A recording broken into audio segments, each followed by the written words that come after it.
Exercise దీన్నే వ్యాయామం అంటాం తెలుగులో. వ్యాయామం శారీరక ఆరోగ్యం, దృఢత్వం కోసం చేసే ప్రక్రియ. ఈ కాలంలో ఎక్సర్సైజ్ గురించి చాలా వింటున్నాం. ప్రజలలో హెల్త్ కాన్షియస్ అంటే ఆరోగ్యం మీద అవగాహన వచ్చింది. శారీరక మానసిక ఆరోగ్యాలకి క్రమ పద్ధతిలో వ్యాయామం చేస్తే మంచిదని తెలుసుకుంటున్నారు. ఆరోగ్యమే కాకుండా వ్యాయామం బరువు తగ్గడానికి లేదా బరువు పెరగకుండా మెయింటైన్ అవ్వడానికి, క్రీడల్లో పాల్గొనడానికి, కండరాలు పెంచడానికి, రక్త ప్రసారానికి మంచిదంటారు.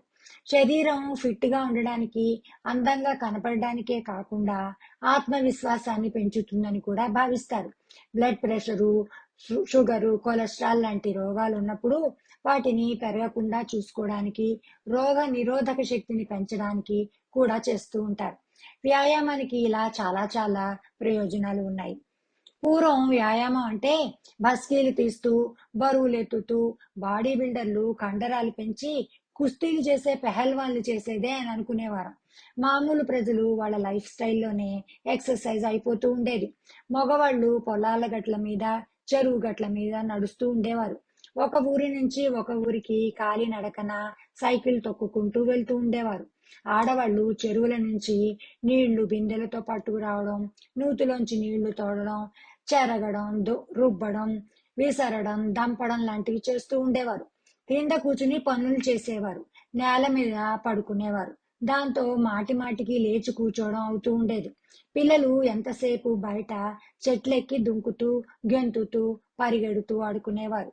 శ్రామికులకైతే వాళ్ళ వృత్తే శారీరక శ్రమతో కూడినది. రాను రాను డెస్క్ జాబులు వచ్చి సెడెంటరీ లైఫ్ స్టైల్ వచ్చేసింది. ఎంతసేపు డెస్క్ మీద కూర్చుని పనిచేయడం, రోజువారీ పనులకి రకరకాల అప్లయన్సెస్ రావడంతో ఒళ్ళు అలవకుండా పనులైపోతున్నాయి. నడుద్దామన్నా పట్టణాల్లో నడవడానికి అవకాశం లేకపోతోంది. పట్టణాలు పెరిగిపోవడంతో అన్నిటికీ దూరాలైపోయి ఆటోలు, కార్లు, స్కూటర్లలో వెళ్లి రావడం జరుగుతోంది. ఈ కాలంలో ఎక్సర్సైజ్ కోసం జిమ్ కి వెళ్లడం పాపులర్ అయిపోయింది. జిమ్ లో రకరకాల పనిముట్లతో ట్రెడ్మిల్స్, వెయిట్స్ లాంటివి చేస్తున్నారు. అది కాకుండా పర్సనల్ ట్రైనర్ ని పెట్టుకుని ఇంకా పద్ధతిగా నేర్చుకుంటున్నారు. ఆరోగ్యానికి ఎక్సర్సైజ్ చేయాలి అని బ్రిస్క్ వాకింగ్, జాగింగ్ అంటూ నడిచేస్తున్నారు. మ్యారథాన్ రన్నింగ్ అంటూ మైళ్ళు పరిగెడుతున్నారు. హైకింగ్ గ్రూపులు తయారైపోయి వీకెండ్ లో కొండలు గుట్టలు తెగెక్కేస్తున్నారు. యోగా స్టూడియోలో ఆసనాలతో ఒళ్ళు పిండేసుకుంటున్నారు. రూంబాలు, ఏరోబిక్స్ అంటూ గెంతేస్తున్నారు. ఇప్పుడు ఈ జిమ్ కల్చరు మరీ పుంజుకుంది. ఈ తరం వాళ్ళకి జిమ్కి వెళ్ళడం అన్నది మామూలైపోయింది. కాలేజీల్లోనూ, ఆఫీసుల్లోనూ కూడా జిమ్లు ఉండడంతో ఎంతో వీలుగా ఉంది. ఇలా చాలా మంది ఎక్సర్సైజ్ చేయడానికి ఆసక్తి చూపడంతో ఆన్లైన్లో యూట్యూబ్ వీడియోలు ఎన్నో వచ్చేస్తున్నాయి. ఇంట్లో కూర్చుని వీడియో పెట్టుకుని చేసేయగలుగుతున్నారు. ఇది మరీ బాగుందని మన వాళ్ళు బాలీవుడ్, భాంగ్డా మ్యూజిక్ పెట్టేసి ఎక్సర్సైజ్ క్లాసులు తీసేసుకుంటున్నారు. ఇప్పుడు జిమ్లే కాకుండా యోగా సెంటర్లు ఎక్కడ పడితే అక్కడ వెలిసిపోతున్నాయి. యోగాసనాలు పాశ్చర్ని, కరాటే లాంటి మార్షల్ ఆర్ట్స్ శరీరంలో దృఢత్వాన్ని పెంచుతాయని చేస్తూ ఉంటారు. యోగాలో ప్రాణాయామం మానసిక ఆరోగ్యం, ఫోకస్ ని మెరుగుపరుస్తుందని అది కూడా నేర్చుకుంటున్నారు.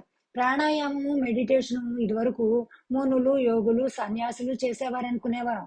ఇప్పుడు అలా కాదు. ప్రాణాయామము అనేక రకరకాల బ్రీతింగ్ ఎక్సర్సైజులు, యోగా క్రియలు ప్రతి ఒక్కరూ నేర్చుకోవడానికి అందుబాటులో ఉన్నాయి. మొత్తం మీద అవుట్డోర్ యాక్టివిటీస్ తగ్గిపోవడము, లైఫ్ స్టైల్ మార్పులతో జిమ్ల బిజినెస్ పెరిగిపోయింది.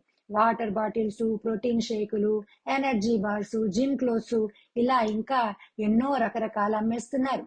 యాక్టివ్ వేర్ అంటూ జిమ్ క్లోత్స్ మార్కెట్ లో ఒక సెక్షన్ అయిపోయింది. అవి కొని వేసేసుకుని జిమ్కి వెళ్ళడం ఇప్పుడు ఒక పెద్ద ట్రెండ్ అయిపోయింది.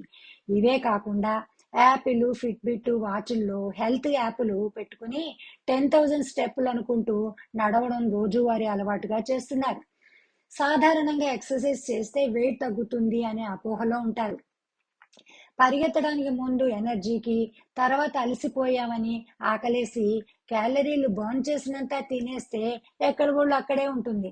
4 పౌండ్లు పెరగంగానే ఎందుకు పెరుగుతున్నాము అని విమర్శించుకుని ఇంకా పెరగకుండా అప్రమత్తంగా ఉండడం మంచిది. ఒకసారి పెరిగిన బరువు తగ్గించుకోవడం అంత సులువేమీ కాదు. రోజు జిమ్కి వెళ్ళి గంట వర్కౌట్ చేసి 3 గంటలు టీవీ చూస్తూ కూర్చుంటే సరిపోతుందా? రోజంతా కదులుతూ అన్ని అవయవాలకి పని కల్పించాలి, కానీ తక్కువ తిని ఎక్కువ పని చేసి జిమ్కి వెళ్లకుండా ఆరోగ్యంగా 90 ఏళ్ళు బతికిన వాళ్ళు ఉన్నారు. జిమ్కి వెళ్ళడం తప్పని కాదు, కేవలం జిమ్కి వెళ్ళడమే కాకుండా ఎప్పుడూ బద్ధకించకుండా చురుకుగా ఉండడం, మితంగా తినడం కూడా అలవర్చుకోవాలి. అంతే కదా?